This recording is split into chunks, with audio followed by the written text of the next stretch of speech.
زوردار تالیوں کے ساتھ میں انتہائی انکساری کے ساتھ گزارش کرنا چاہوں گا محترمہ رخشندہ رشید صاحبہ سے کہ وہ ایوان صدارت میں تشریف لے آئیں۔ سب سے پہلے یہی تاثرات ہے کہ جتنے بھی میرے دوست، میرے چاہنے والے، بہت عظیم لوگ جو یہاں آئے، تو میں ان کو بہت بہت شکریہ کرنا چاہتی ہوں۔ دوسری بات یہ ہے کہ میری بھی بہت عرصے سے یہ تمنا تھی، یہ شوق تھا کہ میں یہ بک لکھوں۔ اپنے ہسبینڈ ڈاکٹر رشید صاحب کو خراج عقیدت کرنا چاہتی تھی، تو آج وہ میرا خواب پورا ہو گیا، شکر اللہ کا۔ اور آپ سب کو جنہوں نے اس میں اپنا حصہ لیا، کوہ ماران جو یہ ہے پیپر ہمارا ہے، اور یہ بھی ایک بہت بڑا ادارہ ہے، میں ان کو بہت شکریہ کرتی ہوں کہ بہت اچھی طرح سے سب کچھ ہوا۔ اور اللہ تعالیٰ کا سب سے پہلے اللہ تعالیٰ کا شکریہ کرتی ہوں جنہوں نے یہ سب کچھ کر کے دکھایا، اور میرا ایک خواب تھا جو آج پورا ہوا۔ اور آپ کو بھی یہی کہتی ہوں کہ جو بھی لوگ یہاں پر لکھتے ہیں، کم لکھتے ہیں، زیادہ لکھتے ہیں، ان کو حوصلہ افزائی کرو، کیونکہ یہ ہمارے جو سماج ہے پڑھا لکھا بن جائے۔ کوئی بیچارہ لکھتا ہے، اس کو پتہ بھی نہیں ہوتا ہے، مگر اس میں بھی ایک دنیا چھپی ہوتی ہے۔ اکثر لوگ میں نے دیکھے ہیں کہ جو کیا کرتے ہیں، جو بالکل ڈسکریج کرتے ہیں کچھ بچوں کو، جو چھوٹے چھوٹے بچے ہیں، کسی کے پاس 2 لائنز لکھ کے لیتے ہیں تو وہ ان کو بولتے ہیں اس میں کچھ نہیں ہے، کیا لکھا ہے۔ اس کے ساتھ مجھے بہت یہ ہے کہ ان کو ہمت دو، بولو یہ اس میں سب کچھ ہے، مگر ایسے کرو ایسے کرو ایسے کرو، تاکہ وہ اسے اچھا لکھ سکے۔ وہ ان کا جو ہوتا ہے وہ فرسٹ سٹیپ ہوتا ہے، وہ لاسٹ سٹیپ تک پہنچ جائے۔ حوصلہ افزائی کیجیے۔ اور یہ جو آج گیدرنگ تھی، محفل تھی، مجلس تھی، ایسی مجلسیں ہونی چاہیے، بار بار ہونی چاہیے۔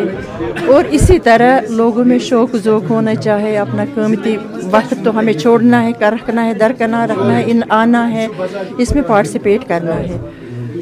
بس اتنا ہی کہتی ہوں کہ سب لوگ اس میں حصہ لیں۔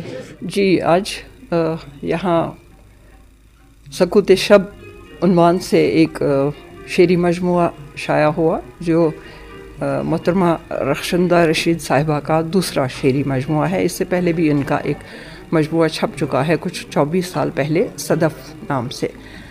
اور اس کا اہتمام جس ادارے نے کیا، سب سے پہلے وہ مبارکبادی کے مستحق ہیں کہ وہ اس طرح کے تقریبات کا اہتمام کر رہے ہیں، اور شاندار تقریبات کا اہتمام کر رہے ہیں۔ بلکہ کچھ ایوارڈز کا بھی اس میں کچھ ایوارڈز دیے گئے۔ مبارکباد میں ان کو بھی دینا چاہوں گی جن کو ملے وہ ایوارڈز، لیکن ایوارڈ دینے والا بھی مبارکبادی کا مستحق ہوتا ہے۔ بہت اچھا شعری مجموعہ ہے یہ۔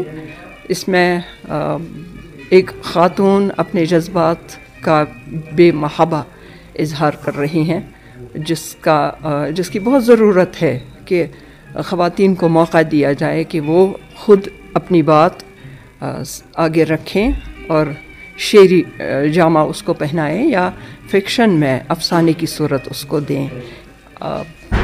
ماحول اس کے لیے سازگار ہو تو اور خواتین اس میں جڑ جائیں گی۔ ہمارے ہاں بہت کم اس طرح کا ماحول ہے، لیکن مبارکبادی کے مستحق ہیں وہ ادارے جو اس کا اہتمام کرتے ہیں۔ اور حیرت کی بات یہ ہے کہ سرکاری ادارے نہیں بلکہ پرائیویٹ یا رضاکار تنظیمیں اس طرح کا کام کر رہی ہیں، جو ایک سرکاری ادارے کو کرنا چاہیے۔ وہ اپنے سینئرز سے مشورہ کریں، ان کو دکھائیں، شاعری اگر ہے تو کسی بزرگ شاعر کو دکھائیں، ان سے رہنمائی لیں، مطالعہ کریں۔ سب سے زیادہ ضروری یہ بات ہوتی ہے کہ وہ پڑھیں دوسروں کو، اس کے بعد لکھنا شروع کریں، ورنہ جب تک ہم دوسروں کو نہیں پڑھیں گے تو لکھ نہیں پائیں گے اچھا کلام۔ وہ ضروری ہے۔ یا اسی طرح سے کچھ ادارے ہیں، جیسے اگر فکشن رائٹرز گلڈ کی بات کریں تو وہاں باضابطہ طور پر نئی جنریشنز کو، نئی نسل کو سکھایا جاتا ہے کہ فکشن کے کیا لوازمات ہیں، زبان کے اعتبار سے، پلاٹ کے اعتبار سے، کردار سازی